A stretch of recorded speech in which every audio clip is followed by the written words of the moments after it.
Jess on the keys. A sharp E flat C G A. And I'm on the drums. Left drum. It's like a full Neil Peart set. It's wild. Like it was like a 19-piece drum kit. Folks, it's Quest.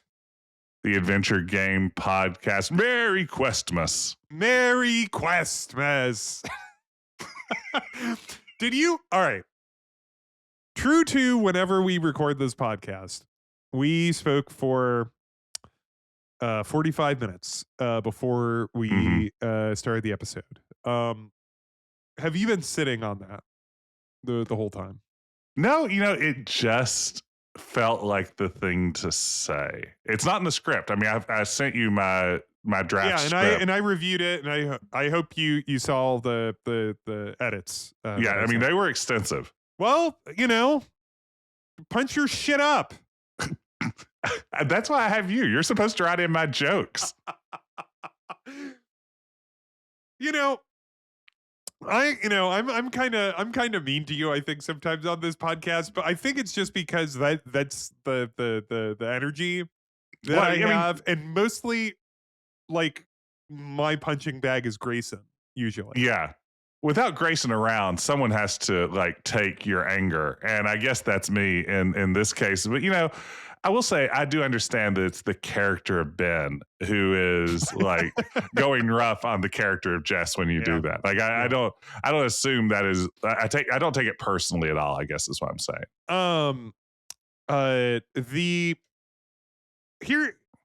Jess in like social circles, have you been like like a group of friends, have you been either or both the like the guy being picked on in like the group of friends, or have you been like the picker on, or the bully? Well, I'll say this, Ben, in any group of two or more people, by default, I'm not the alpha. So right away, like the setting in which I am the picker is pretty rare. I think when I was younger, I had a tendency to do this. I think I was a little bit more of like an arrogant snot, like around like late high school time. Like I think if you found like 16-year-old Jess, he was a little bit more of a prick. Whereas I think, generally speaking, if anything, I don't do a lot of picking on others. I don't usually end up being the picked on. I think I'm more the self-deprecating guy in the group. Yeah. I'm the guy who's going to be like quick to make a joke at my own expense. I think the thing is that why I so adeptly fit into this, like that rubric, is that like I'm from a family of like 5. There are like I have 4 siblings. And you are a only child. I'm an only child. I'm a special, precious baby. You're a special, precious baby. And have you ever seen those Precious Moments figurines? Yes. That's basically me. I'm one of those. I have big doe eyes, like cherubic cheeks. Oh man. Yeah. Do they still make those? I don't know. I mean, they still make old people. So presumably they have to buy something with their money. Let's see here. Can you get custom ones like a Funko Pop? They still make. Yeah, Precious Moments are Funko Pops for grandmas. Oh, Ben, we are on to something here. Precious Moments figurines are Funko Pops for grandmas. This is absolutely a truth that we may be the first people to stumble on, and we need to race right now to get on Blue Sky to see which one of us can go viral with this observation. I hit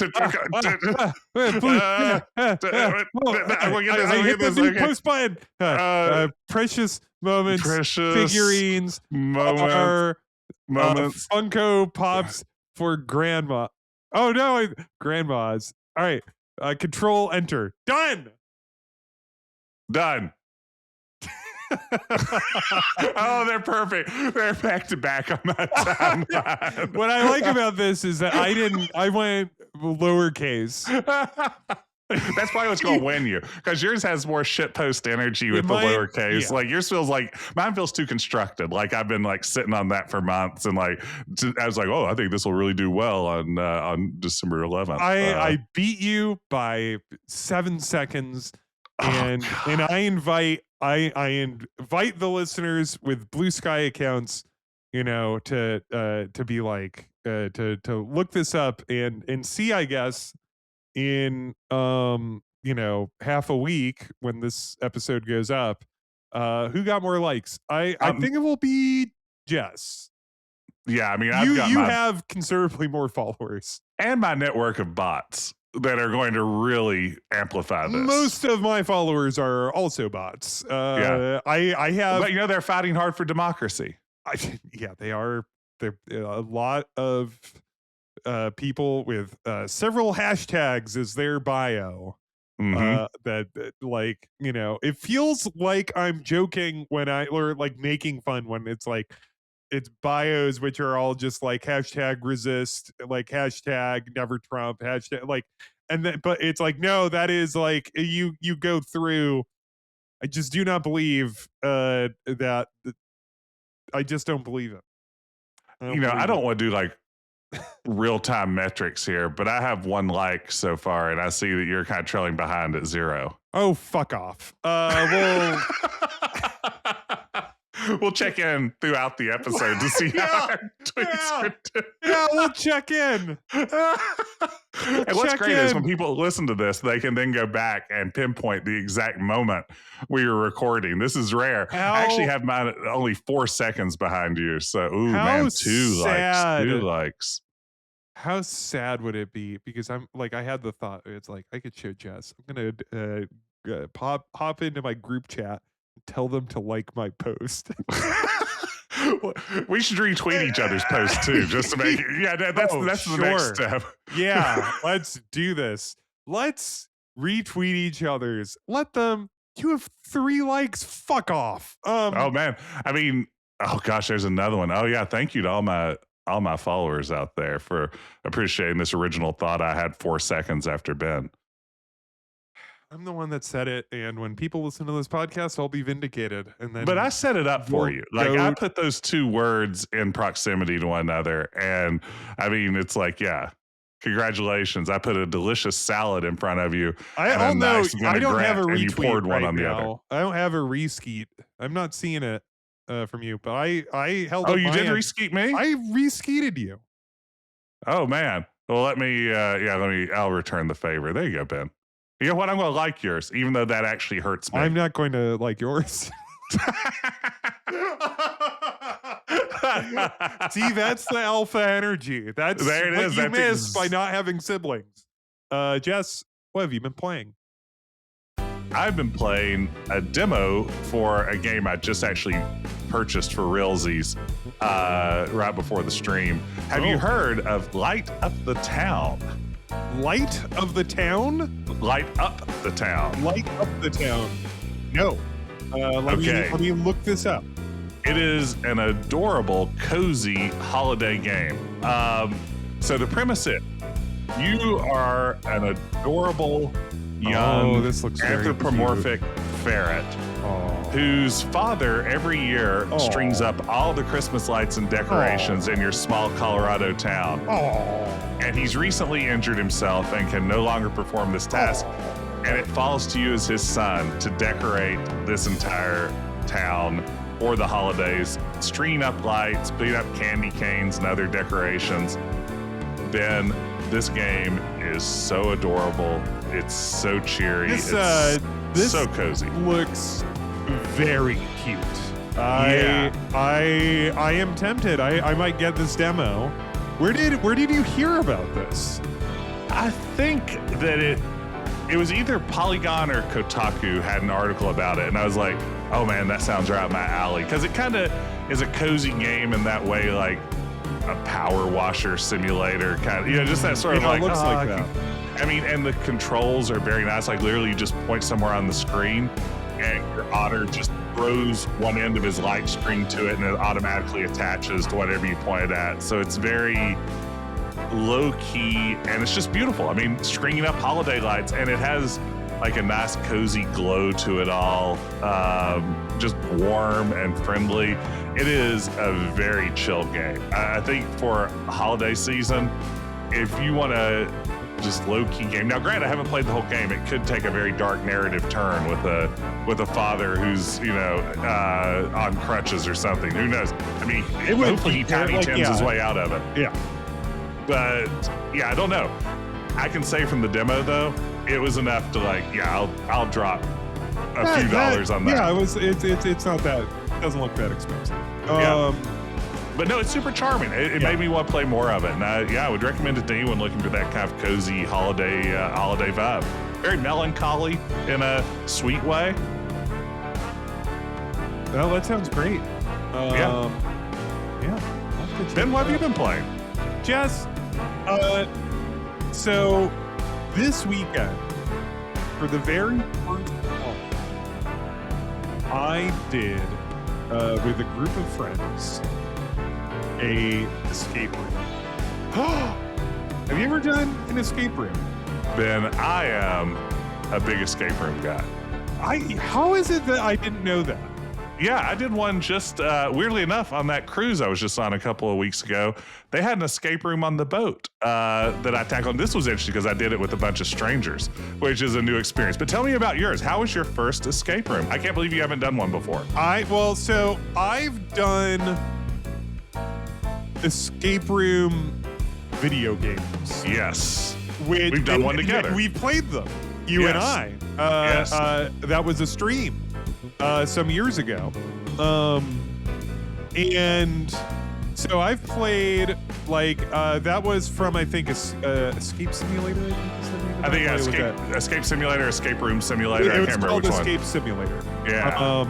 And which I believe has a sequel coming out soon, or might already be out. And that's a great game.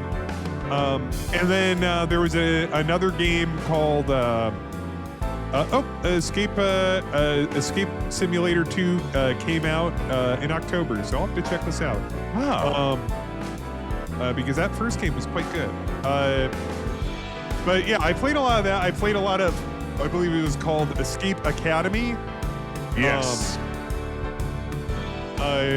So I'm not unfamiliar. I'd never done it in person. And it was also interesting because it was with friends of mine, but not friends that I play a lot of games with. Mm-hmm. So it was interesting. I was just oh, what in it? Oh, thank you for the invite. Oh, what a treat. And I was delighted. I had such a wonderful time. What was the theme of your room? It was called Legend of the Yeti. Oh! And I believe, yeah, so that's from the one that I went to is in downtown Chicago. And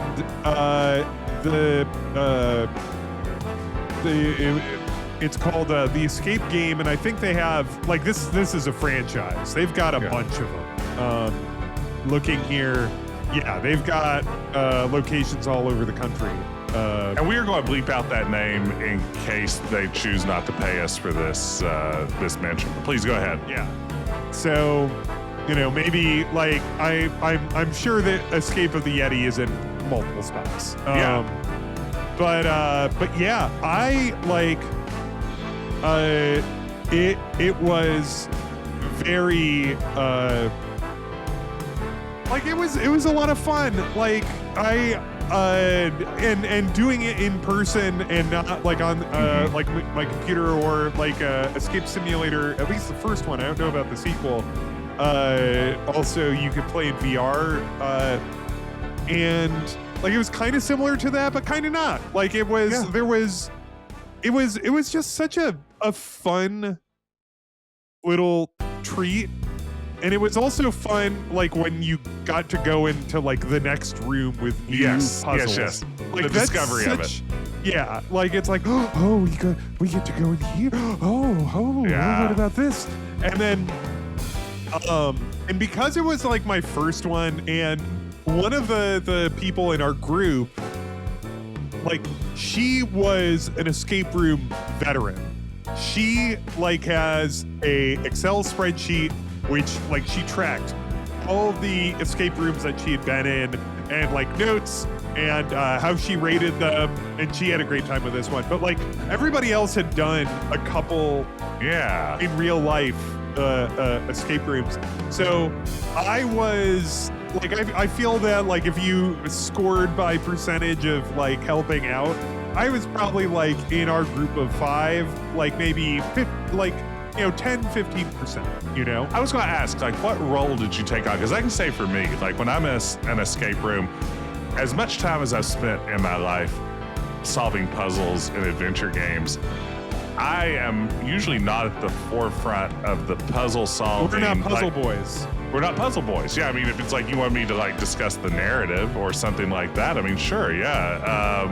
Or tell you like what I had for dinner. That's more my speed when it comes to adventure games. But I am very much like the organizer, traffic cop, make sure people aren't working on something that's already been solved, or using like taking a clue that's already been used somewhere else and trying to use it a second place. Like that's very much my role, is to try to keep everybody moving forward and making sure we aren't duplicating work and things like that. So I kind of take on more of a managerial position in the absence of any actual puzzle solving skills. Yeah. That's very funny. And the great thing about escape rooms here is sometimes, I don't know if yours had like a video element to it, maybe like a video to give you the background. There was like a little, that was kind of cute. It didn't do too much for me, but yeah. I thought. I mean, around here, a lot of our videos have McElroys in them. Because, if you need to hire. West Virginia's lousy with McElroys. That's right. Yeah, I mean, like half of them have Clint McElroy in them, which is not the worst option.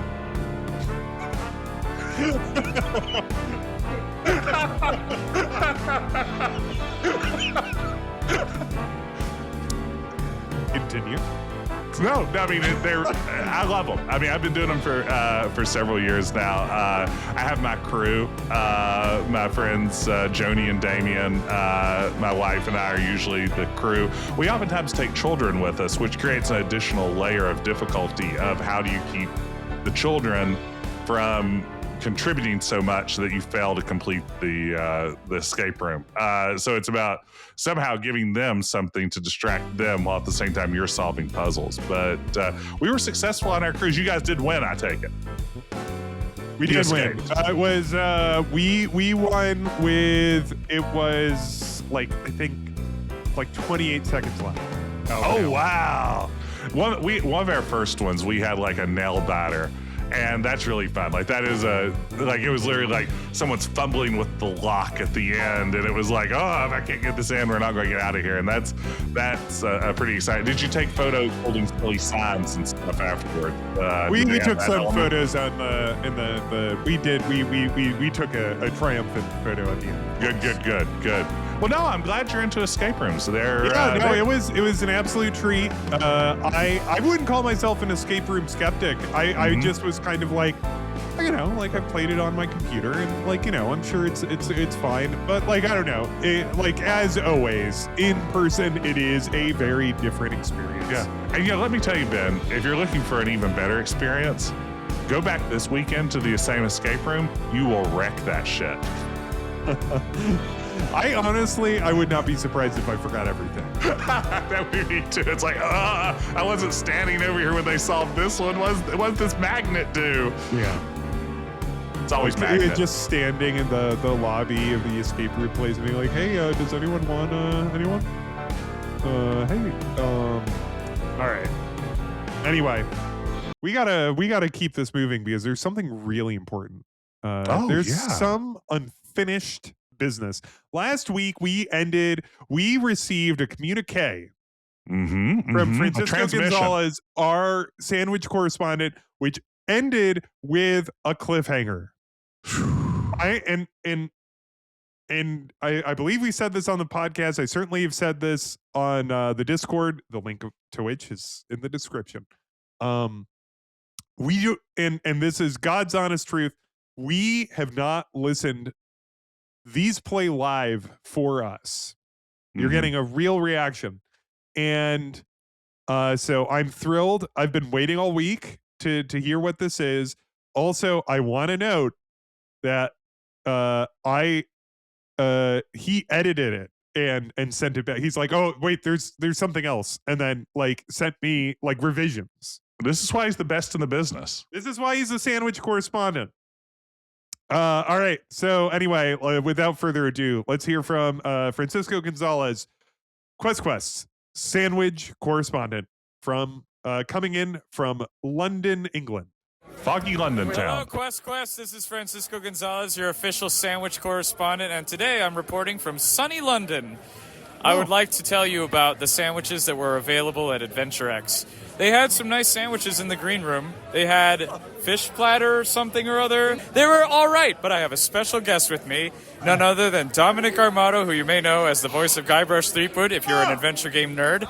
I almost called you Guybrush. I mean, that's okay. Oh, I'll answer to Guybrush. Dominic, what was your opinion on the sandwiches? You know, I got to try a couple of the sandwiches. One of them was some sort of wrap, and I'm honestly not entirely sure what was in that wrap, except that it seemed as though it was seasoned with a little bit of a barbecue sauce, and I don't know that I'm a big fan of that. However, there was some sort of halal sandwich that I found honestly kind of tasty. Some sort of salad going on. Again, not a whole lot of detail, but you know, got a little bit of texture in the bread, got some nice seasoning, a little bit of fruit in there, and not so bad. Can I ask you what makes your perfect sandwich? My perfect sandwich, I think, you know, a wise person once said that the most important ingredient in sandwich is air. Because when you take those ingredients and you mush them all together, unless, of course, we're talking about a pressed sandwich, you know, something like a Cubano or a Panino or something like that, that's an entirely different beast. But if we're talking about some sort of sandwich where the trick is getting that texture and it's from the air, you know, fold those slices of meat, get some air in the vegetables, shred things thin, and then you actually get to appreciate all the textures rather than having them all mushed into one blob. So that, for me, is one of the most important things of a sandwich. And finally, since you brought it up, a very important question. Caramelized onions and mayonnaise on a Cubano, yay or nay? Oh, I don't know. I mean, you know, I don't want to... There's only one answer to this question. The answer is nay. Thank you. I mean, I know, but now I'm going to get a little... May I ask you a question in return? Absolutely. Tampa or Miami Cubano? I will answer this off stream. Yeah, that's what I thought. I think you know the answer. Wow. But thank you for your your input. We appreciate this. Goodbye. Thank you, Quest. Goodbye. See you Thanks next for time. having me. Yes. Holy shit. Ben, did that just happen? Did I just have a stroke? All right. So a couple things. Thank you so much, Francisco, for reporting in and surprising us with the beautiful voice of Dominic Armato. Oh my gosh. Threepwood. Thank you. And perhaps we'll be talking about your game a little later. I won't plug it now. But That's incredible. for if you're unfamiliar, so Dominic Armato, who voiced Guybrush, in addition to being this marvelous voice actor that has given so many of us like enormous amounts of joy, has also been a food critic. Yes. And like if you do or have followed him on social media, he posts a lot about like food and his opinions, and they're all really interesting. He's He actually would be a good get just to talk about sandwiches, and irrespective of being Guybrush Threepwood. and so this is what I'm building to, is that Dominic Armato, would you please come on Quest for a food only discussion? Yes. Will you please come on our adventure game podcast so we could talk about the other half of your career that adventure game fans might not be as familiar about, because we love talking about food on Quest. We are also the only adventure game podcast that when we say, you don't even have to mention Monkey Island, that we mean it. You'll get into all these other adventure game podcasts and they'll be like, oh, why is Guybrush afraid of porcelain in Curse of Monkey Island? What's up with that? And you'll have to answer questions. And, I know you've answered those questions a million times. Come on our podcast where we will respect that boundary. Now, I know he's a Chicago man. Mm-hmm. He's from here. I don't think he doesn't live. So we could talk about Italian beef. Yeah. Which I love. Chicago dogs. We could talk about, listen, this is an open invite. Name the time. Name the sandwich. Name the food. It doesn't have to be sandwiches. It could be about anything. It could be about Chicago food. It could be about whatever you want. Invite is open. Wouldn't it be really interesting to draw up the menu from the Quest for Glory games and have Dominic Armato comment on all the delicious food in Quest for Glory? Great. We'll get to it. Maybe that's for his second appearance. It's worth considering. This is something we when we streamed Quest for Glory 4 many years ago. There's the garlic avocado sandwiches that and it's on just, toast. Yeah, it and it's presented as this bizarre concoction. Could you imagine? And it's and then certain small children that would grow up to be society ruining millennials. Oh God, you guys and your avocado toast and your participation trophies. Try Olga's sandwich. Yeah, no. Ben's constantly, he just has a big pile of avocado toast and he just dips his participation trophies in it and licks the avocado off of that the whole time we're recording. It's just sickening. But I want to say thank you for what is essentially the most narrow-casted, amazing cameo that we could have asked for. Thank you, Francisco and Dominic, for an amazing gift. That was amazing. Not what I expected. Oh God, aren't you glad you didn't listen to it ahead of time?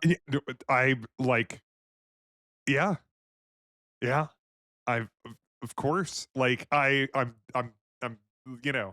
speechless. What a lovely thing. That was Francisco. just great.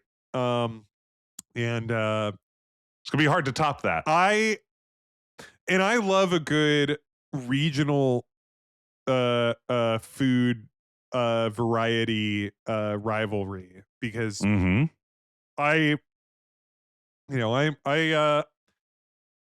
only been to Florida once, and it wasn't to Miami or Tampa, and so I'm utterly unfamiliar with that there is a Cubano rivalry between these two cities. But that seems like the sort of I love or it's like a New Jersey Taylor ham or pork roll, that kind of thing. I love that shit. So no, absolutely. I mean, Ben, what do you think it would take for us to manifest for the year 2026 somehow getting Jane Jensen's opinion on Muffaletta? How feasible? I don't want to turn this into adventure game celebrities getting sandwiches in cars, but if that's where it ends up, that's a pretty good concept for a podcast. Yeah. I'm trying to think and wonder if I've had a Muffaletta. New Orleans is one of my favorite cities, and I love the food of New Orleans. Yes. And I've had more po' boys than I can count. Yes. It's hard to pass up a po' boy for a Muffaletta, but the risk versus reward, man, it can pay off if you get good Muffaletta. Yeah. You want me to say something blasphemous, though? Go for it. I'm guessing you guys probably around Chicago have the chain Jason's Deli. Is that something that I exists am there? unfamiliar with Jason's Deli. It's like a salad bar sandwichy kind of place. Uh-huh. Kind of like a kind of Panera-esque with a salad bar added into the mix. It's a very just like chainy chain, but they serve a half decent muffaletta. Like it's not bad for outside of New Orleans, but you gotta find. I can't remember the name. There's like one drugstore in New Orleans. I think Francisco mentioned it when he talked about his muffaletta experiences. But you gotta try muffaletta. If you like an olive tapenade, you're going to enjoy a muffaletta. You like a tapenade? Olives. I think I've had I love olives. I'm a olive man. All right. I can't Well, believe that happened. yeah. That's the podcast, folks. That's all there is. Anyway. All right. So, returning. This is now an annual thing. It is games. I think last year it was game of, but like we named several games of some years, which is to say, Jess and I are not we're not playing everything that comes out all the time. We're playing games as we get them. And so we're gonna just run through some of our favorite games of this year. We're gonna go back and forth. We each have 5, and then each have some runner-ups. Yeah. I mean, I think both of us have guesses as to what each other's lists contain, but I don't know what Jess's list has. I would put a significant amount of money down on what his favorite game of the year is because you said it. I've said it several times, which is a big hint. Jess, I'll have you go first. Do you want to start with that game, and can I name it? Or yeah, go ahead and take your guess. What's my game of the year, Ben? Jess, your game of the year is obviously Dispatch.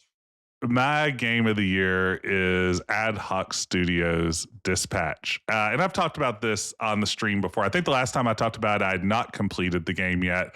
All the episodes are now out and have been for a few weeks. I've completed my playthrough of Dispatch. And let me just tell you, first of all, I can't imagine a game more made for me. It's a superhero workplace comedy by a group of former Telltale developers who worked on games like Tales from the Borderlands, who worked on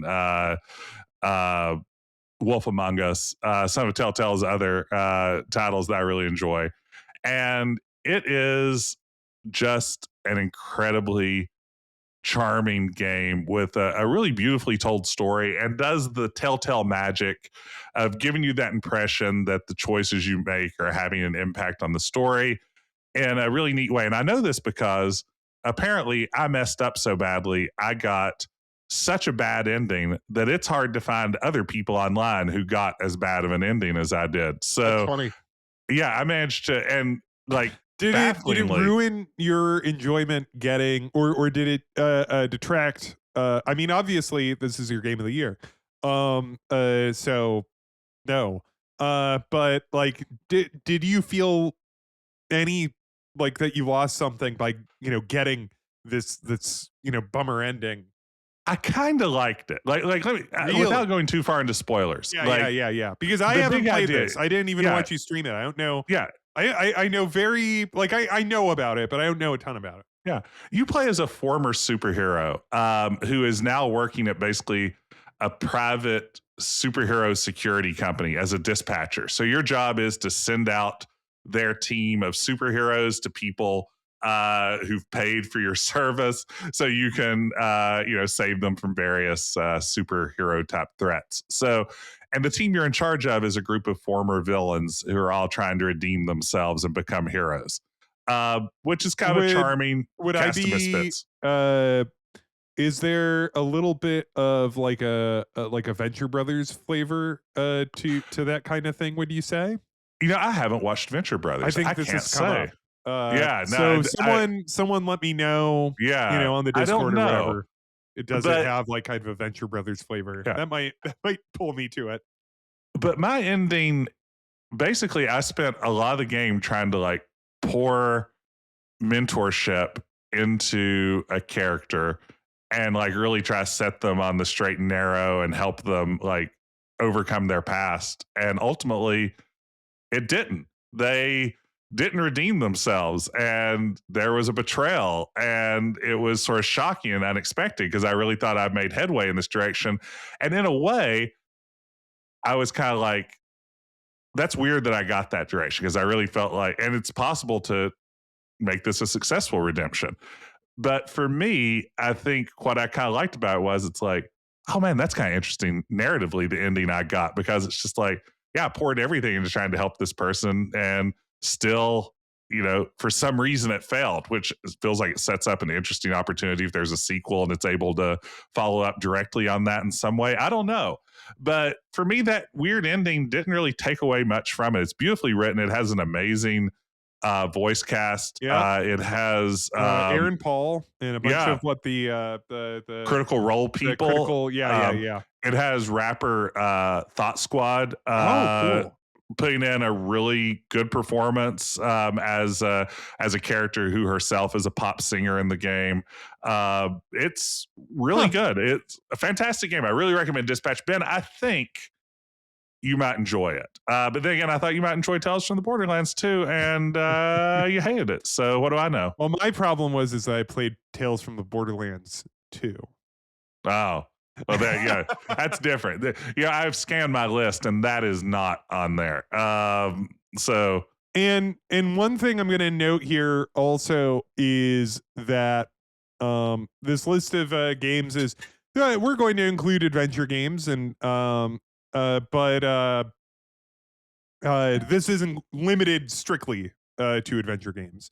Here's a question I have about Dispatch for you: is that like I know that it has like these because I've seen people talk about it, especially like on our Discord. Like it has like these mini games, which I know some people have like kind of a mixed opinion of.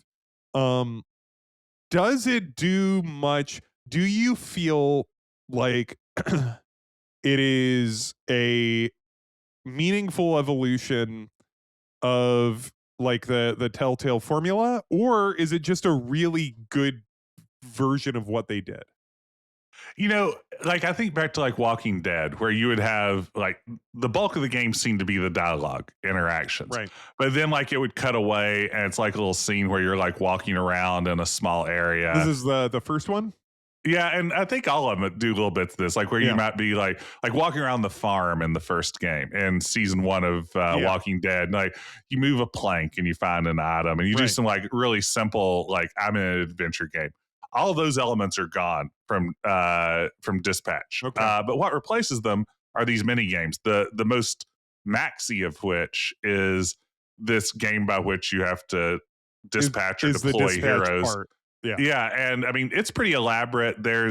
You level up characters, you have bonuses for pairing certain characters together. Some characters are better fits for some missions than others. Some reveal specific story beats, stuff like that. So honestly, I mean, as much as maybe this is the wrong answer for someone who's an adventure game fan, I feel like it keeps all the good dialogue stuff I loved about Telltale games, but honestly, rather than kind of half-assed adventure game elements, I think that the mini games in Dispatch actually probably work better as a gameplay element. So for me, it's a departure, but in a lot of the ways, I think it's the same in the sense of the reason you're playing it is you want to see the cutscenes and interact in the dialogue and move that narrative forward, and that's very much the same in Dispatch as well.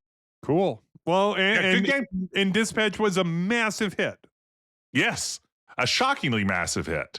Yeah, I wonder if they had any clue. Like they probably thought they had something. Yeah, but I don't know. Like, did they know that they had something that would sell like what 3 million? Yeah, it's crazy. Like, I mean, and I have to say, it's a gorgeous game, which helps sell it. I would think. It's. I mean, it's like Saturday morning cartoon quality animation, which is nothing to sneeze at in the realm of video games. So it's good looking, good playing game. I Cool. would recommend it to anyone.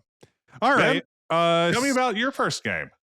I'll start with one of the best games. One that has really stuck with me is and almost all of the ones, as I said, I've discussed at some length on this podcast, mostly in the what have you been playing. But the Drifter. Yes. I'm gonna name off first the Drifter, which also came out this year, and also came out and got some pretty good notice, I would say, Yes, right? I would say so Like, too. Yeah, I mean, yeah, it got some press, I would argue, and some really positive reviews. yeah, like it seemed like the Drifter. Like um I'm looking at it on Steam, and it has like, over like 2,000 reviews, which it seems like a pretty good number for an indie adventure game. So good for you guys over at Powerhoof. Um, but you know, the Drifter is exactly kind of as it presents itself, in the sense that it's like this, the tagline, like right here, I have the Steam page open right now. A pulp adventure thriller. Yep. It is a game where it kind of throws you from like one really tense set piece to Uh the huh. next one, to the next one, to the next one, to the next one. And it is like the level of tension never quite lets up. It has this really great pixel art look. I think I mentioned this when I discussed it a couple months ago. So this is made by a group called Powerhoof. They made this game that I played many years ago. This local multiplayer game called Crawl. Hmm. That that I have, that is a lot of fun, and it has a very striking pixel art style, and it always like kind of like it stuck out in my head. I was just like, oh man, this looks really cool. And then when I played the Drifter, like, you know so many years later, I was like, huh, like the way that the shadows in this game kind of look like that game Crawl that I played like 6 years ago. Oh And wow. then like I look and I'm like, huh, it's the same people. I want to call special notice to uh it has some just really remarkably good voice acting. Um Yeah. the performances in the Drifter are all really solid and entertaining, and this is, and I think I've subjected, certainly you, Jess, but I'm absolutely sure the listeners as well. It's like the um in like with voice acting, for my enjoyment of it, because I get really impatient with voice acting in a lot of point and click I games. can too. Yeah. And part of that is because the heaviest, like my formative time playing point and click games as a kid, we didn't get like a CD-ROM and therefore the ability to play games with voice dialogue until kind of like later, and almost by like 96, and by then you're already starting like not getting as many adventure games. Yeah. Yeah. Um and so it's like I like adventure like voice acting was always like kind of a nice to have for me. And um I get impatient with voice acting in a bunch of adventure games when it's like, yeah, if there's a performance and it's fine. And like, like I'm not saying it's bad, but like sometimes, like I'm like, yeah, I could have read that, you know? Yeah. And more quickly Yeah, too. Yeah. it's just like I Mhm. could have read that, I do but feel like today we are in such a golden yeah, era of voice acting, adventure games, and really video games in general. I mean, I feel like more and more it's hard to find like those sorts of performances where it's just like, oh gosh, let me just click through this and be done with it. yeah, But no, I mean, and I've heard the Drifter in particular. yeah, Yeah. and the drifter, like, so what I listen to when I'm playing like a game that has really good voice acting is it's like the performer brings something to the text that isn't there if you read it. Mhm. And that's in some of the best like voice performances in adventure games. Like the drifter has a lot of performances like that. Like locomotive Oh like yeah. has like voice performances like that. Like Freddie Farkas Hmm. has voice performances like that. It You know who's a really good voice actor? Gary Owens, because he brings it to it. Oh, The that's game true. Space Quest 4, which we'll never talk about. What's up? I was going to say friend of the pod, Dominic Armato. And yes. All right. Can we talk about this a little bit? And maybe we talked about this in the LucasArts like ranking, Uh-huh. but I remember playing Curse of Monkey Island. Like I'm sure I've said this before. On the when I played Curse of Monkey Island for the first time, and I heard Guybrush having played Monkey Islands 1 and 2 without voices, obviously. Um, and like he started to talk, I was like, wow, that's exactly how Guybrush Threepwood Yeah. sounds. And you can almost hear like all of the iconic lines from Monkey Island 1 and 2 already in that voice, even though he had yet to voice those lines. He eventually would by the special editions. But yeah, no, I mean, absolutely. It's And, just and like, that was the reviews at the time too. Like magazines were saying it's like this guy they found is Guybrush Threepwood. This is wild. You know? yeah, it was just a very and so yeah, like just special notice, like the music overall, like it's a very like it's just such a like it's such a total package of a game. Yeah. And so yeah, the Drifter. Um they gave us There you codes, have so it. thank you. Thanks, guys. Like I really enjoyed it. It was just Yeah. like as I said months ago, I played it when I had COVID, and when I was done with COVID, I was done with the game. It was perfect. Lasted So Ben exactly can't that legally long. said it cured his COVID because there's only one legally recognized cure for Yeah, COVID. that would be Zoop. But Jess, okay, what else you got on your list? Okay. I'm gonna go back in time Okay. for a retro game I played this year that I really had a blast with. I think it's a little Big bit of Red Adventure. Big Red Adventure, the post-Soviet. No, oh my gosh, Ben, we may eventually have to do an episode about Big Red Adventure. I don't want you to play it because no one else should ever have to play it. But I want there to be an episode about Big Red Adventure for exactly like because I want you to talk about the political implications of it. But yeah, for real, but what is Simon the Sorcerer? it's Obviously, Simon the Sword now.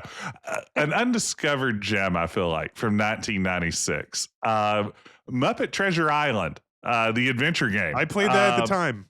Yeah, you did. I didn't realize you played it at the I time. played that at the time. I bought that at the electronics boutique at the mall. Oh, man. Did you enjoy it as a kid? How old were you? Gosh, a zygote.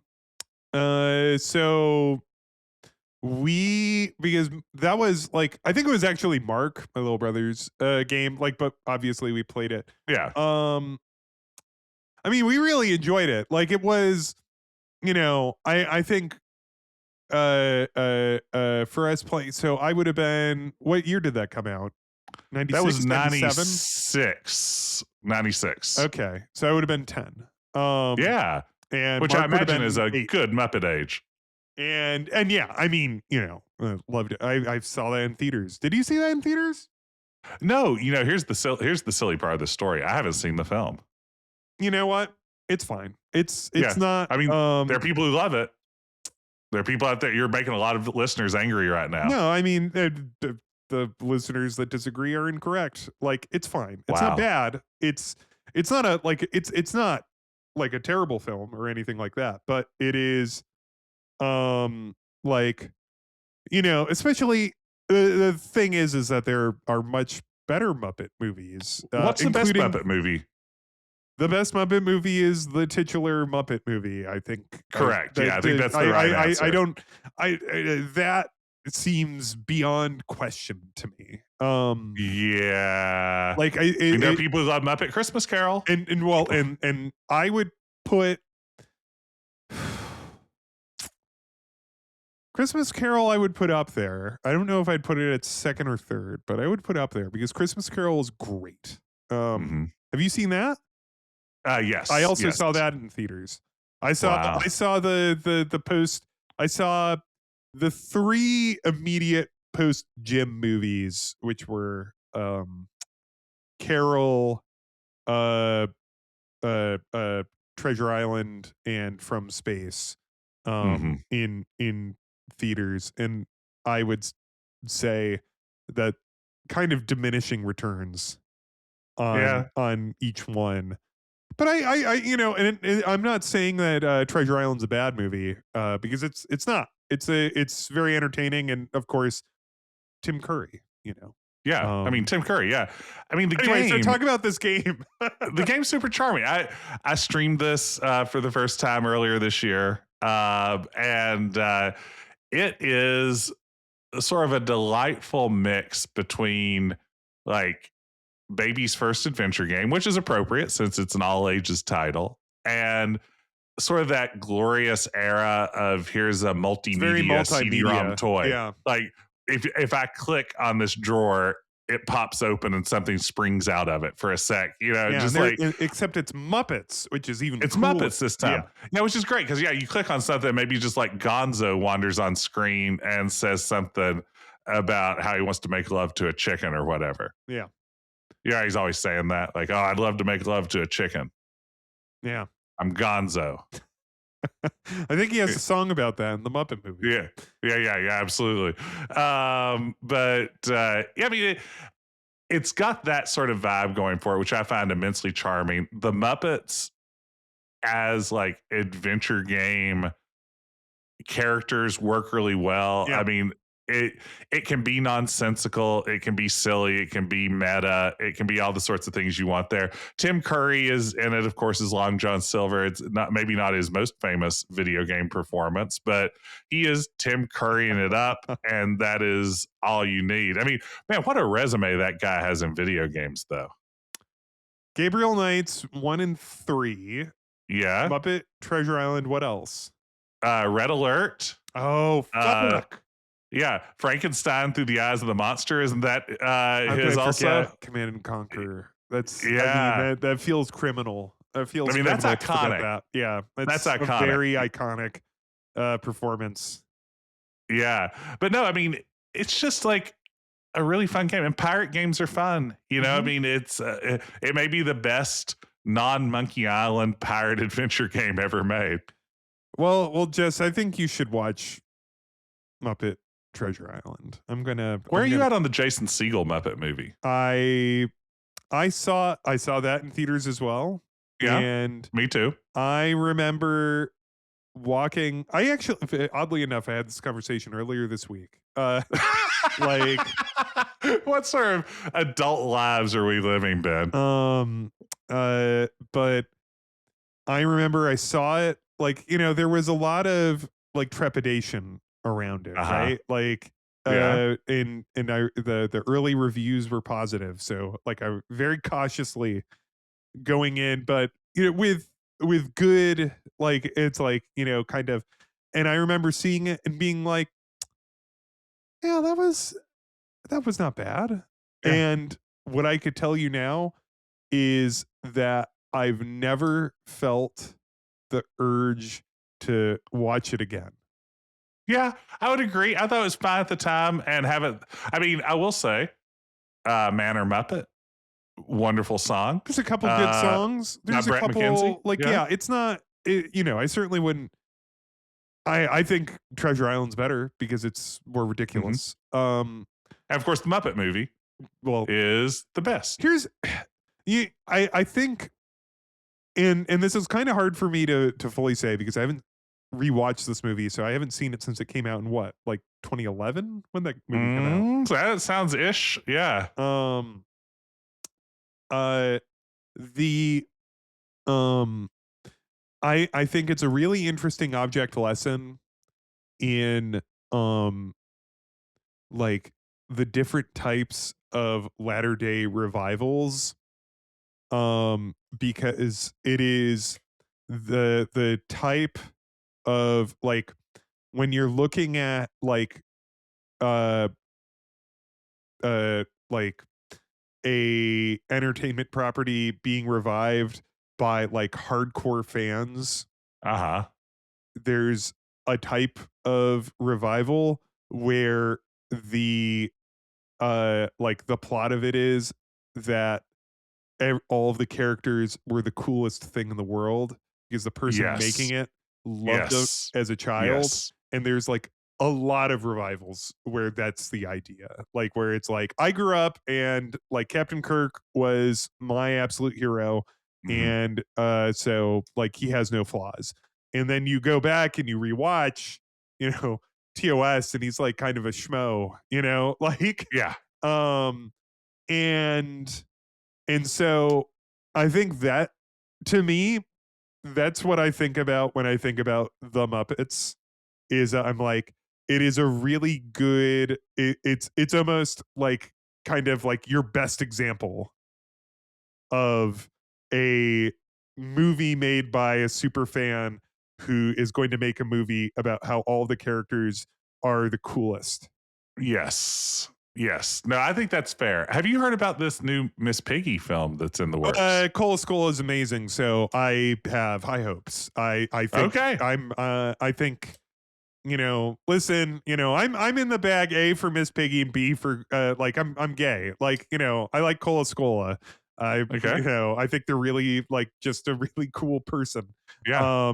I would love to see O'Mary, but I'm not made out of that fucking money. And Yeah. I mean, O'Mary sounds incredible. And then I think Jinx is coming back to it too. You know about this show, right? I don't think so. This is Cola Scola, who is they are a comedian, and they had this Broadway show called Oh Mary, which is a very funny title, Uh-huh. about Mary Todd Lincoln on Broadway, and it's like this like ridiculous comedy, I guess. Like I've purposely kept myself from it because I've heard it's incredible. One of like I think it won some big Tonys. Uh Big Tony's. yeah, big Tonys.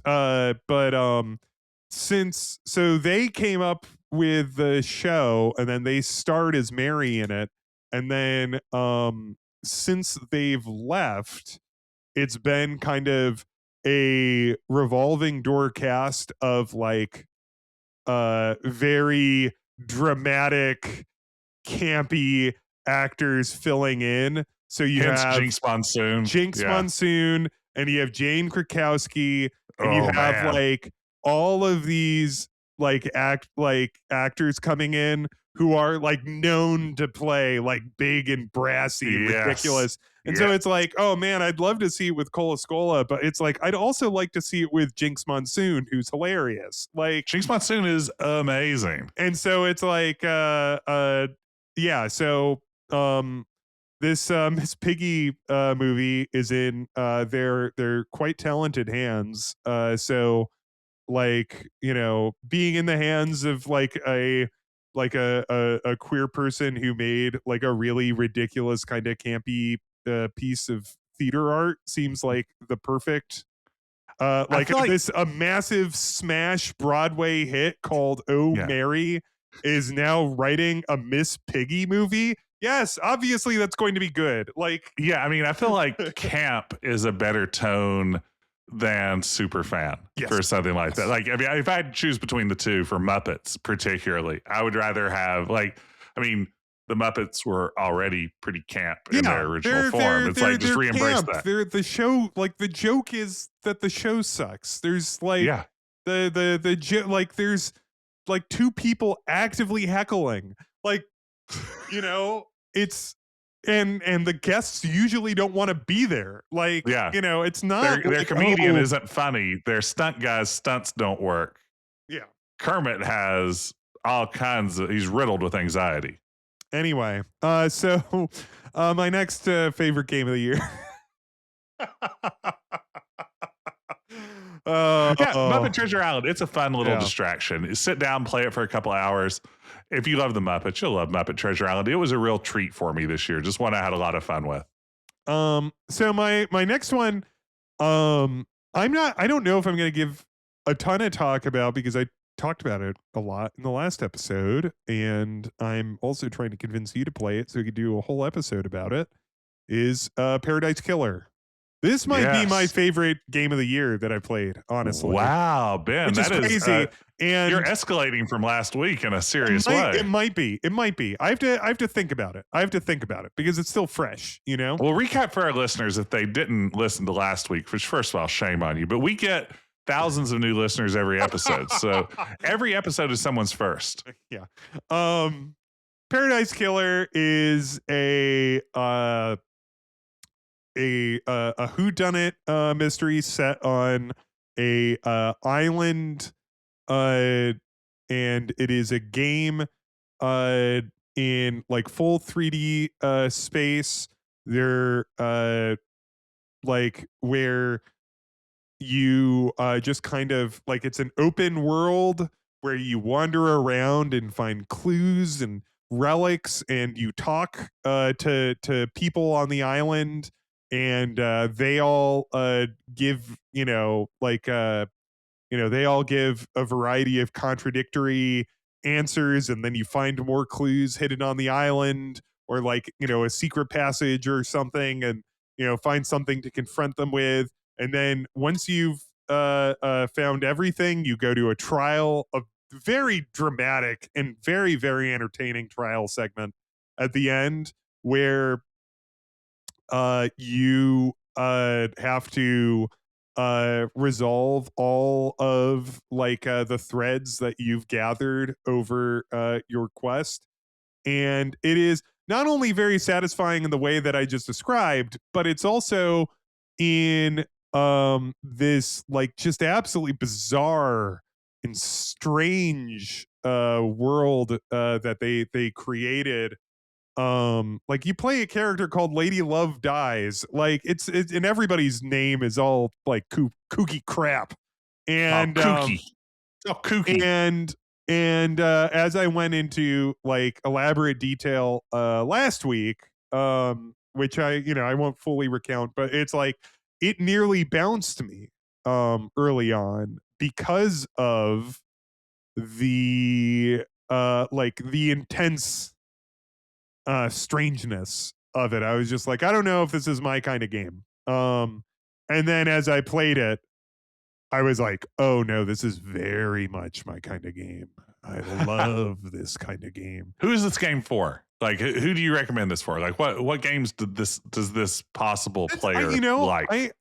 I don't honestly know, but I think it's like if you're someone like me, and this is why I think you'll like this, Jess, is that it's like there aren't really that many puzzles in it. There's like a handful of like tiny little like there's like a turning the valve puzzle. Yeah. It's listeners very know where easy. we stand on puzzles. Yeah. There's like not fans. You get achievements for the puzzles you solve, and like I think there's like 3 of them.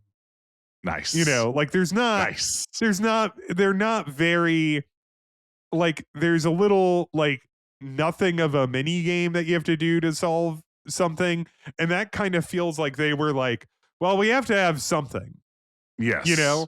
But if you're an adventure game fan that really just gets a thrill out of like exploring a strange world and learning and experience out of the experience part of it, out of the poking around part of it, because it's so much fun that it's like almost all of it is like, of course there's parts that are gated to you that you have to kind of find your way into, um but a lot of it is pretty much just straight up open to you from the very start of the game. I'm kind of intrigued. I haven't looked into the speed running for it, but I bet there's some very interesting sequence breaks in the game.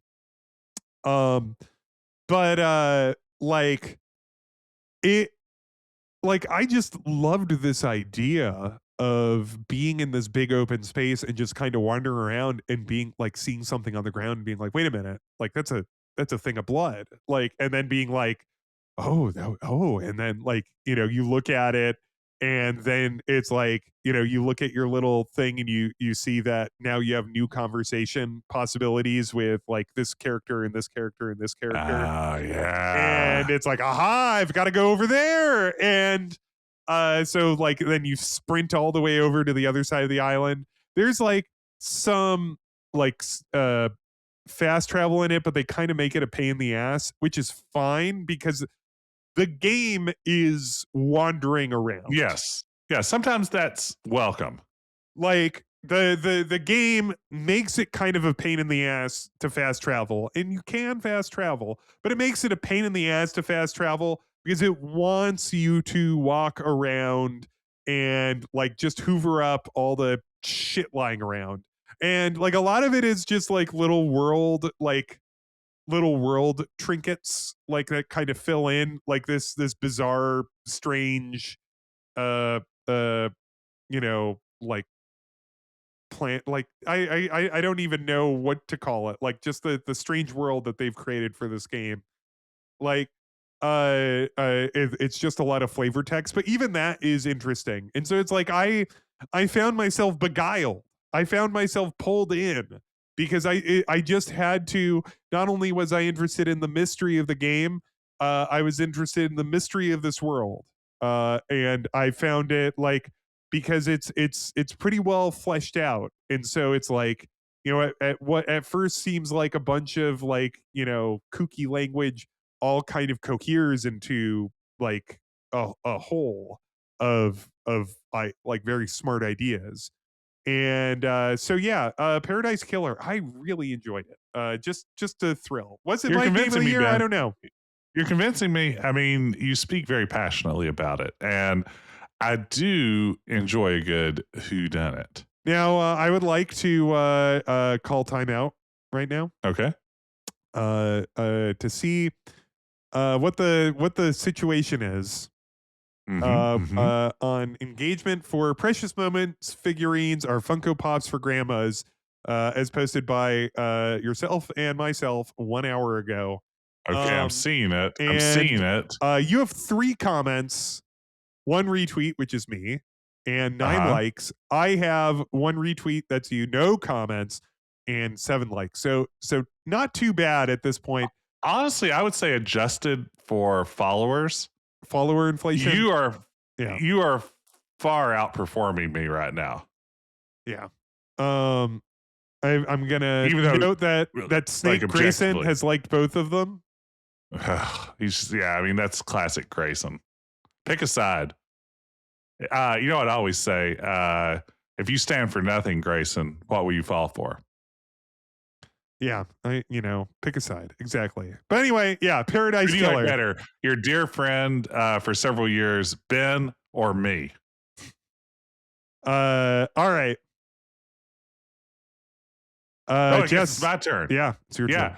Let me share another game that I played this year. It actually came out late last year, around October of 2024. But one that I really enjoyed this year, I just want to spend a few minutes talking about Life is Strange Double Exposure. I've been on the record here on Quest being a liker of Life is Strange, right? We had a whole episode about the first Life is Strange game. Really loved that one. And Double Exposure is the most recent installment in the series. It also brings back Max Caulfield, who was the protagonist of the original Life is Strange. After Life is Strange 2 and True Colors started out with some different stories and different characters. There was a prequel to Life is Strange with Max and Chloe, and Max is back in Life is Strange Double Exposure, and it's just a charming game. You know, I mean, the same way that Life is Strange creates this real sense of place. I think that Double Exposure manages to do the same. That sort of, now you're dealing instead with sort of teenage angst. We have Max as a young adult who's sort of trying to get her life together now that her dear friend Chloe is no longer around. Depending on how you chose to end the first game, it actually accommodates both endings. I'll try not to spoil that too much here. Uh-huh. But I mean, it changes up her powers. In the original game, she could rewind time. In this one, she can now step between two parallel timelines. So Ooh. you have the So interesting that kind twist of gives you, that kind of explains how they might resolve the what ending of the first. yeah, to some actually surprisingly they dispense with that without multiple timelines. Interesting. Like, Okay. it's literally just like a character early in the game asks you, what happened to this blue-haired girl in the photo, and how you answer that question determines how she is treated for the remainder of the game. I gave her ice cream, or I gave her frozen yogurt, which is That's how right. Life is If you gave her Strange frozen ends. yogurt, you're now in the darkest timeline. Yeah. Everything has gone horribly wrong. No, but We went it's to interesting. TCBY. Yeah. You essentially have like a murder mystery that you have to solve, where in one timeline, a person's been murdered, and the other timeline, they're still alive. So you are like kind the of first hopping game. back and forth, trying to piece together the narrative of what those motives might be. And at the same time, you have like just basic fun parallel dimension stuff like, Yeah. oh, this door is locked in this timeline, but if I hop over to this timeline, there's a reason why it would be open. To get around stuff, and you can hop back and forth once you're on the other side. It does some neat things. If anything, I think the parallel timeline actually offers some more interesting options than the original rewind, but mostly I just like it because, I like Max and I like Life is Strange. And I know there are a lot of people that said it's like, this series needs to let Max and Chloe's story rest, especially if you don't have Chloe back for this one. But I will take more. Give me more Max Caulfield. Give me more Life is Strange. Just a really enjoyable game from Deck Nine. Highly recommend. If you enjoyed the original Life is Strange, you can jump straight to Double Exposure, and I think really appreciate it. All right. So what I have next is a game that I haven't talked at all on here about, which is the game Sectori. Sectori. Jez, have you heard of Sectori? Sektori. Sectori.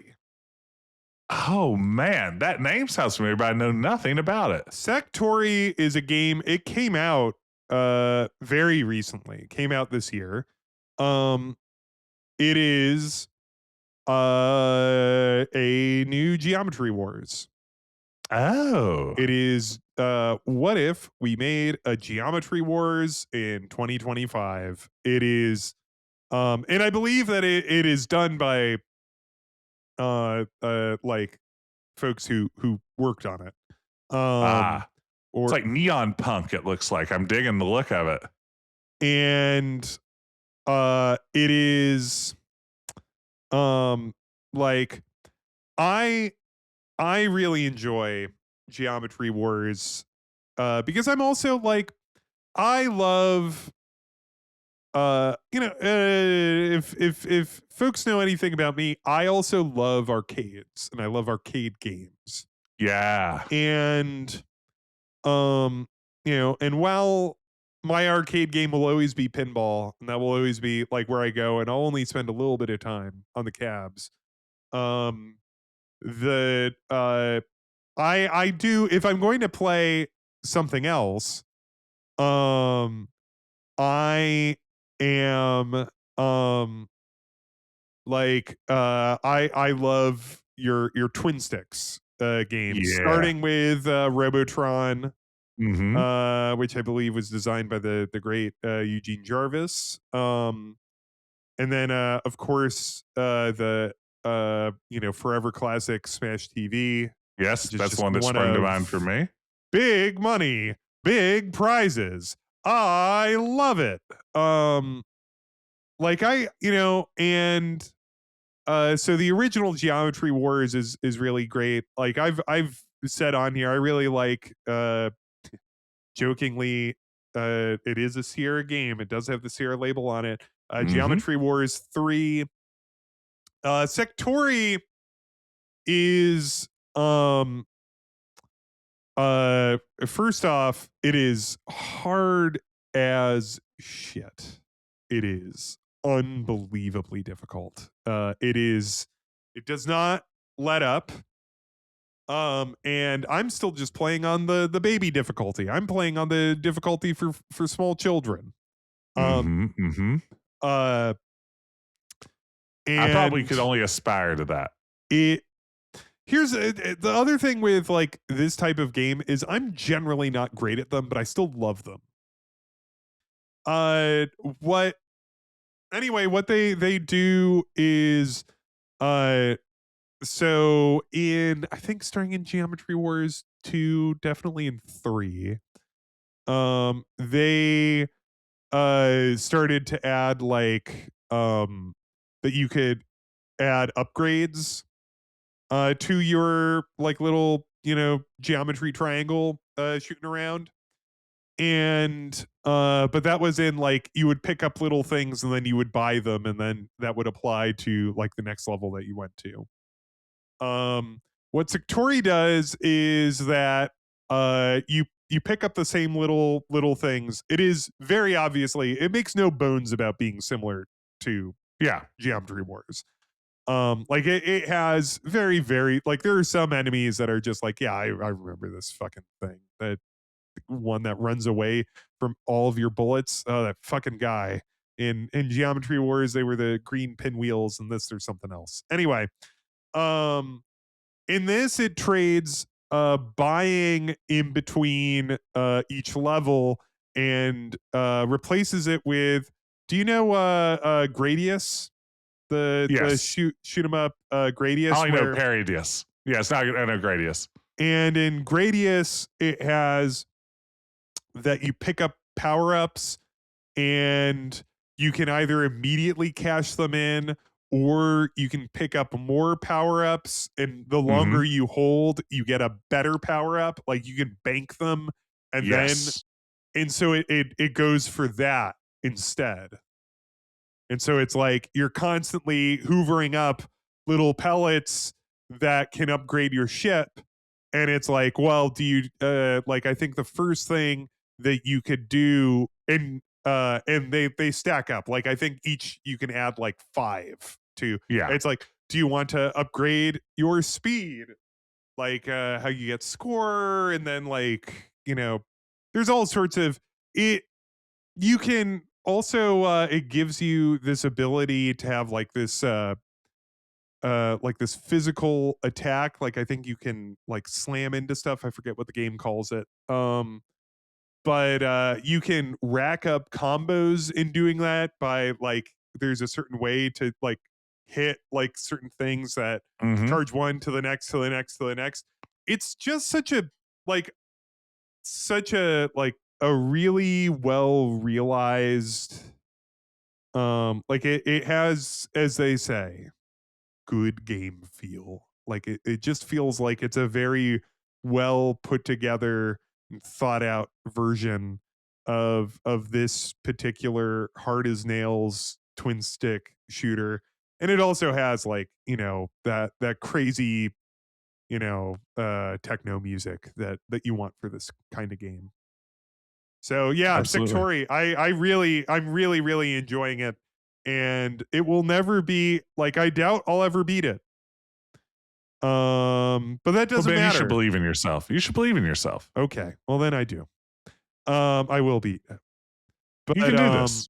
But Listeners, if you think Ben can't beat this, send words of discouragement to questquestpodcast@gmail.com. If you think he can beat it, leave a review on Apple's iTunes store or elsewhere. But Jess, what else do you got? What else do I got?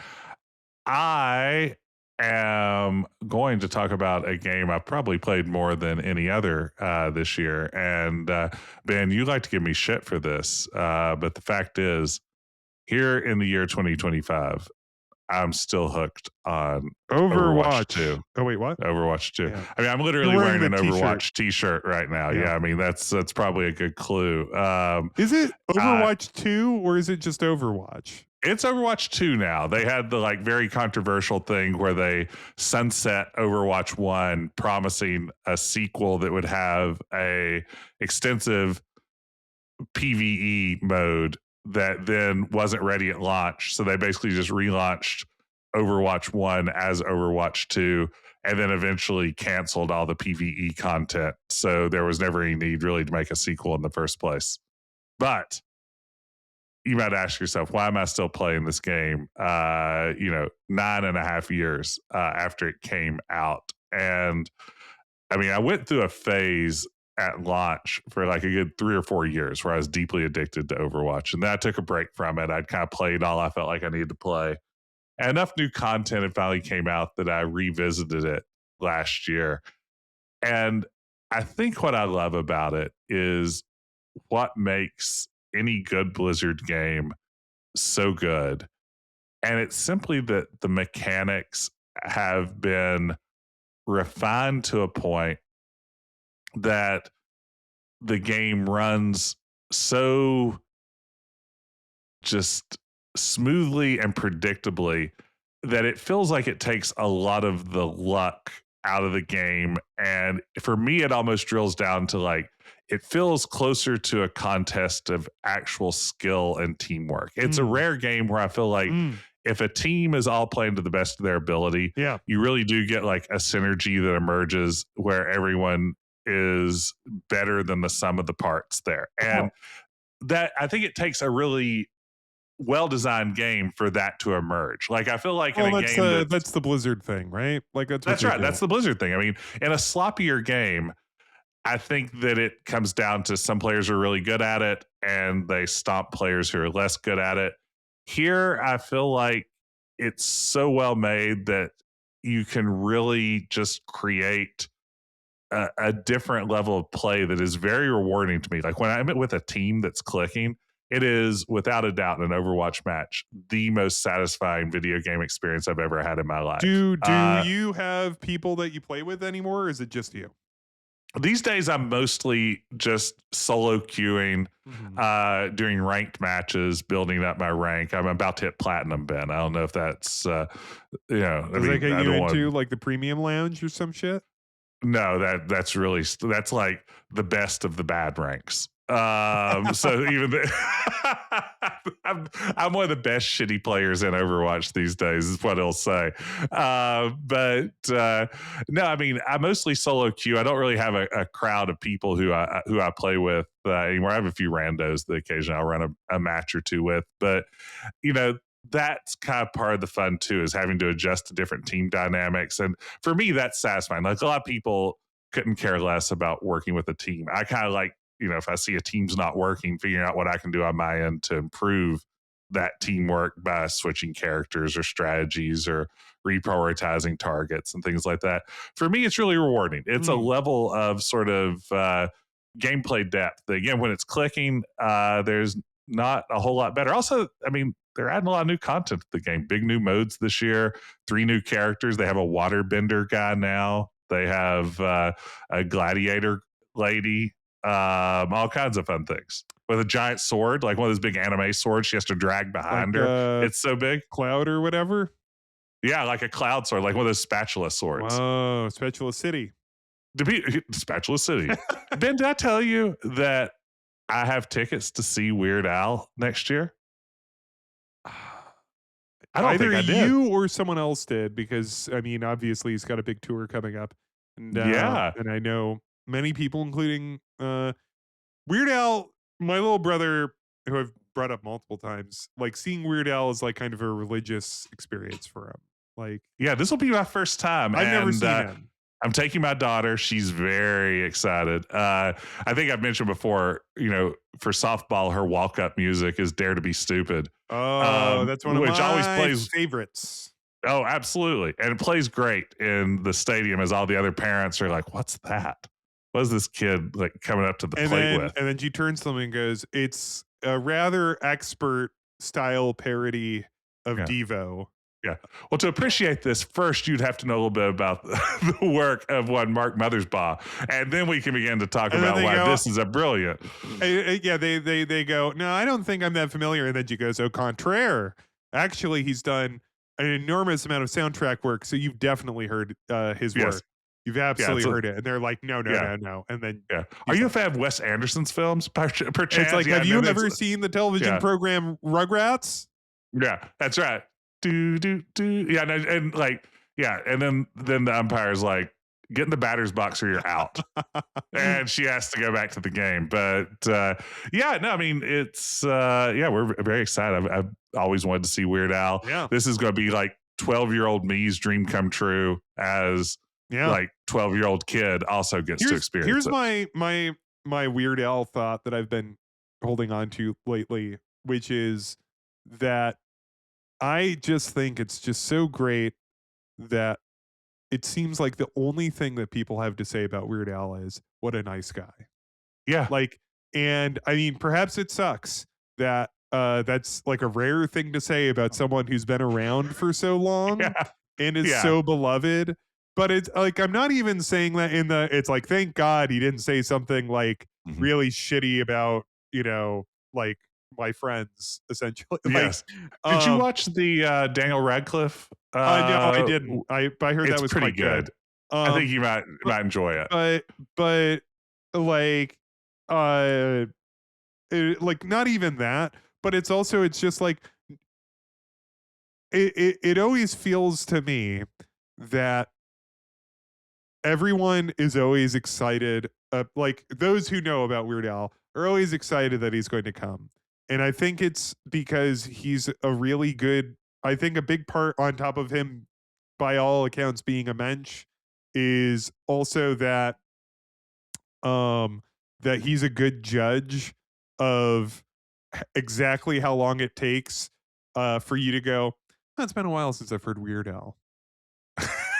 He really has been. He's I mean, he's got a very canny sense. He waits exactly as long as it is before you're like, too much. Like, because I mean, a parody artist should not have. I mean, honestly, beyond a one-song career, shouldn't have more than a one-year career. Definitely shouldn't make it past 5. The fact that he's still around and kicking is truly a testament to his. Yeah, but nothing gets me thinking about Weird Al like talking about Overwatch 2, which is a game I continue to play. And you know what? Yeah. I'll be playing it next year too, Ben. great. I'll never stop. My next one, I promise I'm going to go short on this one because I've already talked at length about this. Norco. This is my game of the year. Yeah. Okay. Yeah. I mean, Norco. It was the first time I played this year. And I think it is one of the best games I've played in this century. I think it is a incredibly written work of art, and I listen Marvelous. to the music from it constantly, and I think about it. Like it is a game that has stuck to me in the way that the games that are like this type of kind of theme heavy and writing heavy Mhm. that touched me have stuck in my mind. I think about Norco, like it just kind of comes up, like I just think about it, like, and I just think about what it had to say about the world and how it did it and how it did it, and Who done it? and the who done it section of it. and like I think about like how funny that detective character in it who takes like kind of center stage in the Yes. latter parts of the game, Yeah. how entertaining that character is, and how sad the game is. I just think it, some of uh as like, as I've said again and again and again, like the like it is for the like when we talk about games for grown-ups, like Immortality, which was almost on this list because that was also a finish of this year, and it Mhm. was also incredible, and I also think about it all the time. Like honestly, it should be Yeah, on these this two are list. hand in hand in the same way for me. It's funny, and probably part of that's because I've linked them together. Based on our discussions here on Quest, the Adventure Game Podcast. It's But because they're games for grown-ups, and they treat the person yeah, playing it like you're an adult, yeah, and that you can put together your own yeah, independent thoughts, and it doesn't lead yeah. you into like it doesn't say this means this and this means this. It lets you make your own conclusions, and like, and I just think that's neat. I uh just think it's neat. I'm glad you include Norco because it honestly would have been on my list. And I was like, you know what? We've talked about Norco so That's much. why I can't, Immortality isn't on my list, but I still I put can't put Norco it on on. here. I think Yeah. Norco is ahead by a hair, which is strange because I'm such a movie dork. Oh, man. Yeah, no, I mean, I might put Immortality by a hair, but just barely. Yeah, and that's fun. Like, and that isn't that funny because it's like when we did the episode, uh like I was more of the like ooh, I get that reference guy. Absolutely. Yeah, no, absolutely. Yeah, I mean, you're definitely more of the film buff by about a country mile, but no, I mean, And that isn't to both great put it games. down. I think they're both Yeah, amazing, no. and I think, and they're both haunting. They are both like kind of they're, Mhm. I mean, what if I said Norco slash Immortality? Like it's like they're both really haunting and kind of upsetting games, but upsetting in the good way. Yeah, Uh, they would be great in a humble bundle together, like with a few, like a handful of other games. Yeah, it's and like, just call yeah, it like the Quest game for games for adults games bundle. for grown-ups. Yeah, And not just because you see boobs in one of them. All right, yeah, Jess, but what's that your does next game? help. Um, Perhaps the last. Is this your fifth? I think, is this one on both of our lists? I mean, we teased mentioning it earlier, but my fifth on the list is by our very own sandwich correspondent, Francisco Gonzalez. Folks, we're going to talk about Rosewater one more Yeah. time. This was We're gonna talk I about- had it as a honorable mention, but I really enjoyed. I'm happy to talk about Rosewater. I really enjoyed it. No, I mean, what a charming game, and what a interesting spin on the adventure game in general. Like, I feel like getting that like companion driven, like, sort of the story is shaped by the relationship bonds that you form with these other characters in your traveling party. And of course, if you aren't familiar with it, Rosewater is a Wild West Like adventure the with some steampunk steampunk flavor in there. influences. Yeah. Yeah, it's a follow up to Francisco's earlier game, Lamplight City. But it's not like a And- straich sequel. It's just in No, the I haven't same- played Lamplight City. neither So for have me, I. I was jumping into it, which I really need to go back and play Lamplight City, which I will go ahead and say I'll stream in 2026. What? Stay tuned. You heard it here first. But yeah, I mean, it's easy to jump into if you aren't familiar with the previous game. But yeah, so much of it is built around this idea of of forming these relationships, of getting to know these companions you're traveling with. It's very much a road trip kind of game. In fact, the whole second act Which is is a road trip. which is the bulk of the game.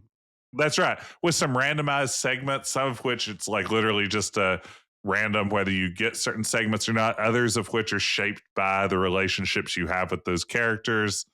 It's such a clever way to get a game like this. And I mean, part of what makes it work, and these are the exact words we use to describe it, and we've talked about Rosewater in the past, but I would say it again.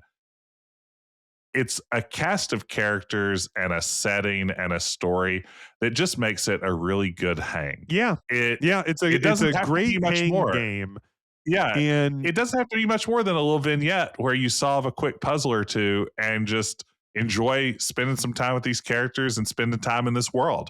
I, um, and we last week we talked about 80 days, and I think in some ways, this conversation is kind of making me think about how some of the things I like about 80 days or some of the things I like about Rosewater, because I think what I really enjoy, what was the most kind of novel as a point and click to me, or at least I hadn't seen a ton of other games do this, is that road game, like that road trip segment of the Mhm. game, which is essentially there's like I don't know what, 4 or 5 like larger meteor set Mhm. pieces that are all about, let's say, 90 minutes to 2 hours, maybe 3 each. Um, uh, yeah, about 2 hours, right?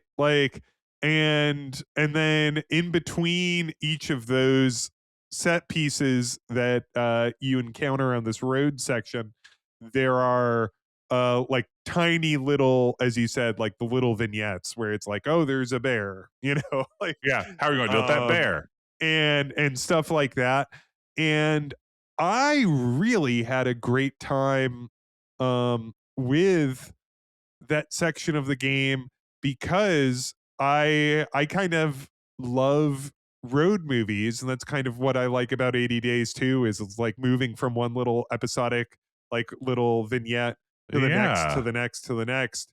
It's like, well, if you're kind of bored by this like character, this situation, like you're never going to see this guy again. So don't worry about it. Like, Yeah, it kinda makes that second act for me, I think what I liked most about Rosewater was just, and also I like little self-contained short adventures. Like, I kinda love being plopped down into a 3-screen area with a limited number of NPCs and maybe an inventory item or 2, and I feel like that self-contained element of some of those shorter segments just, it makes for a good little quickie adventure experience. And there's a lot of game here. I mean, Rosewater, there's an enormous amount of game. It's a yeah, and with replayability. Yeah. like it is Yeah, it is a game that has replayability because you're not going to see all the vignettes. You're not going to Mhm. puzzles have multiple solutions. Like If you they're form bonds with one character, you won't have time to do it with necessarily Yep. every character. So that's going to shape how it goes. Yeah, I mean, all those sorts of things. Yeah, add to it. And of course, great looking game. We were talking actually before the stream Mhm. about how we love the look of it, and particularly again how good the voice acting is. Yeah, All of these it's got characters. I think Yeah, a full voice acting union, like like cast. So it's like all ringers. Like it's yeah, no, and I mean it shines through. These are already characters that are written in a very likable way, and the performances just add to that further. Yeah, I mean I've really enjoyed my time with Rosewater, and I'm going to give it a few more months. And I think I'll probably go back and I keep replay it to see some of those I segments. think that might be a next summer thing for me. Yeah, Maybe yeah, I'll come back to it next summer, which will be yeah, about a year since I played it. yeah. Uh But no, yeah. terrific game, Rosewater. We've talked about it before. If you haven't played it yet, go out there and get a hold of it. Support a hardworking sandwich correspondent because we can only pay him so much for this gig. Yeah. We gotta keep him, Dominic Armadas don't grow on trees. That's right. Um and he can only Still be can't believe found in that London. happened, Ben. That is, yeah, of all places to find Guybrush Threepwood. So my final of the year is another one I've talked about, is the game Xenotilt. Xeno Tilt. I'm gonna go back to the arcade. This is a good follow after Sectori. I'm not sure actually when this technically hit 1.0. I think it might have been last year. Like it was in early access for a little bit. Um, it is the follow up to the game Demon's Tilt. These Mhm. are both Demon Stilt. yeah, demons or demon stilt, right. Um they're based on, I think it was on like Devil's Crush, which is a TurboGrafx 16 Uh-huh. uh like heavy metal flavored uh like pinball video game with like, you know, gruesome eyeballs and Mhm. like gnarly like effects and stuff. And it was Was very Bonk in it? I wouldn't be surprised if Bonk made a cameo, honestly. I mean, Bonk was pretty big at the time. Bonk was huge. Let's not put I mean Bonk was like, we all loved Bonk. We all had Put some respect on Bonk's name. Bonk lunchboxes. Yeah, I actually saw like I was reading back a year or so ago through an old gaming magazine that ranked like the top 100 video game characters of all time, and it was like from the late 90s, and Bonk was like number 6. And I was just thinking, it's like, do you think you could find a gamer born after the year 2005 that could pick Bonk out of a lineup? I don't think you could find a gamer born after 1995 that could Yeah. pick Bonk out of a lineup. Yeah. Wait, Um, where's the Bonk revival? If we got Bubsy, where's Bonk? yeah, we gotta bring Bonk. Where's Bonk? Get Bonk on the phone. Who's Bonk's guy? Who's Bonk's guy? Anyway, Xenotilt is so Demon's Tilt was like kind of dark fantasy. This is dark sci-fi. It is a there are two flavors of pinball video game that I like. The ones that are like hyper realistic simulations. And one's with sexy robot Yeah, and ladies. ones with sexy robot ladies. Actually, the hyper realistic simulations will have that too. That's Bride of Pinbot.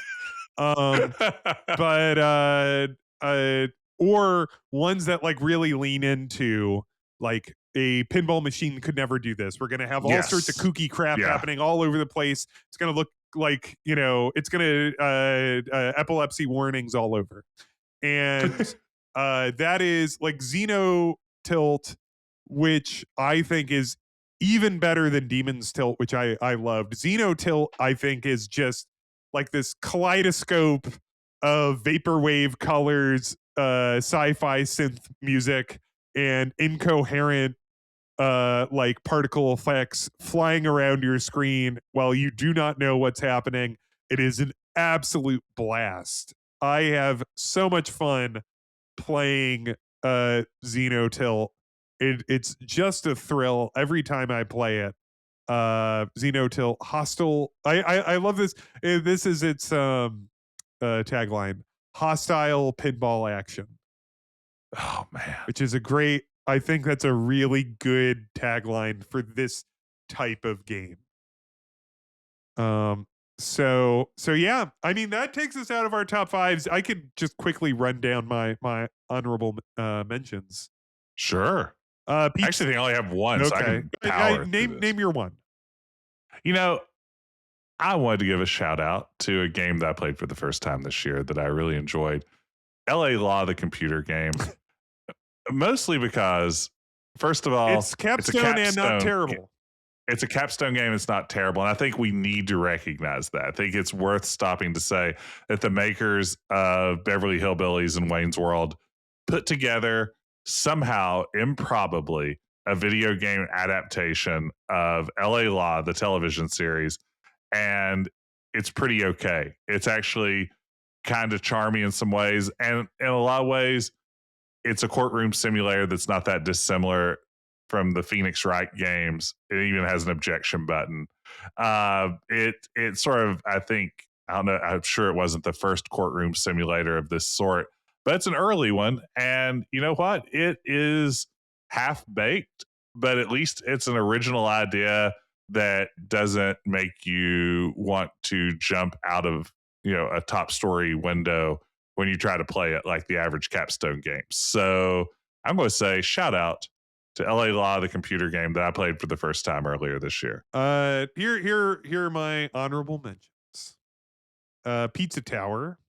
Mm. which is a platformer that takes the kind of weirdness and exploration and that you have to complete a level, and then when you make it to the end of the level you have to do a mad dash all the way back to the start of the level from Wario Oh. Land 4, Yeah. which if you play those Wario Land platformers, my personal favorite Wario Land is Wario Land 3. I know you've been revisiting old Game Boy I've games. only I've only barely played any of the Wario I games. well, and I mean the micro mini game, like the mini games are outstanding as Yeah. well. But I'm a major. I really enjoyed. I thought for the Game Boy Color, Wario Land 3 was just a really Mhm. spectacular game. But this is more based on its sequel 4, which is still pretty good. That was a Game Boy Advance game. And but then it also adds uh a massive amount of speed and running through the Mhm. levels that feels like it owes just a little something to Sonic, and it Okay. has a really lovely tightness to the controls. It Mhm. it just feels good, and it looks great, and it's goofy. And then my next honorable mention is Jackbox 11, which I Oh think man. is a grand return to form. I played this for the first time over the weekend. Mhm. I'd been sitting on it and hadn't had a chance to play it. I got into the Jackbox 11 games, and you know what? Pretty strong lineup. I they took a year off, like they did the Survey Mhm. Scramble last year, which was a little off form, And the naughty game. and yeah, which was like kind of remixes of existing plus like, Yeah. and then um and then this one broke their pattern of reviving a new, like one from the last packs. It Uh-huh. was all originals, and there's one I haven't played yet. It has like a social deduction type, like werewolf type game, which I have not played That's the yet, one I haven't played yet. which you have to find My the right. group doesn't care for this. Yeah, my group doesn't care for those either. They want the funny games. The Yeah. uh it doesn't contain that many. It contains one surprise of a game. Um I would say, because there's like a really fun, right, like, funny prompts game, like your Quiplash family of Uh-huh. games. That game's great. Uh then it has like this trivia game which is very clever and well done, like this co-op RPG themed one, Yeah. which is And let very me tell cute you, and that sweet. worked great to play with a mixture of kids and adults. Oh, Because cool. normally there's just no way to play trivia Yeah. with young kids. But a co-op team trivia game really allows you to incorporate kids in a pretty fun way. It was actually the biggest smash Oh, with interesting. the kids we played with, which I I'm thought was surprised because the one that I'm going to say was the surprise, and the uh-huh. big winner with the groups I've played with is the Uh-huh. sound game, and Yes, that's what hit with the adults big for us. the Yeah. kids didn't. It didn't do, because I They just think liked that it. the kids would go nuts. So there's This thing's crazy. It sounds so gimmicky. You're like, that's going to be the worst game in the pack. the And it's so good. it has one flaw, which is that the mini games in between each round stink. And Yeah. they don't work on some phones. They didn't work on mine, which is I a have weird played with thing. multiple groups, and half of each group has had people go like, "Oh, it's not working on mine," and then they would like, and it just sucks. It takes you out of the game. Yeah. But the core of the game is so good. It's essentially it just gives you a prompt. It says make this sound, and you make that sound on your phone, and then it plays all of them, and you vote for the best sound. Yeah. And And then that's it yeah. Go ahead. does this brilliant thing where it then combines these sounds with video clips that use them in It unexpected mad ways. libs you with sounds, which is Yeah. really, really fun. They are pretty hilarious most of the time. Like And it's really wonderful. what is really fun about the game is I've played it over like Discord with like friends Mhm. across, but I've also played it in a room with other people. And it's like the nice thing if you play it in Discord, if you're making the sounds, you know, there's not a lot of sound bleed. Mm-hmm. But I think it's a lot of fun to play in a full group in a crowded Oh, room because it's just fucking chaos. It's well, hilarious. what's funny is like for us, people started like getting Oh up yeah, and I like ran into other running to rooms. a corner Yeah. and into the next room so they could make their Yep. sound without other people hearing it. Yep. And like people were up, running around, laughing. I mean, it was just a super engaging Yeah. game on Yeah. several levels. Yeah. Yeah. Yeah. I now And of I course, it's called. I don't know the names of any of them. I can't remember it either. But Oh my god! what I will Oh, say is that I'm generally high even on like the kind of mid Jackbox games because it's like I live here in Chicago and I know people that work there. So it's like I'm always going to be mhm. up on it. But this one felt special and Jess, you don't know anyone that Hearsay. works there. Hearsay. So like um you know, I think that this one, you know, you could take a pinch of salt with mine, but you know, look at the reviews. I I'm seeing a lot of people say that this is one where like after a couple off years they Yeah.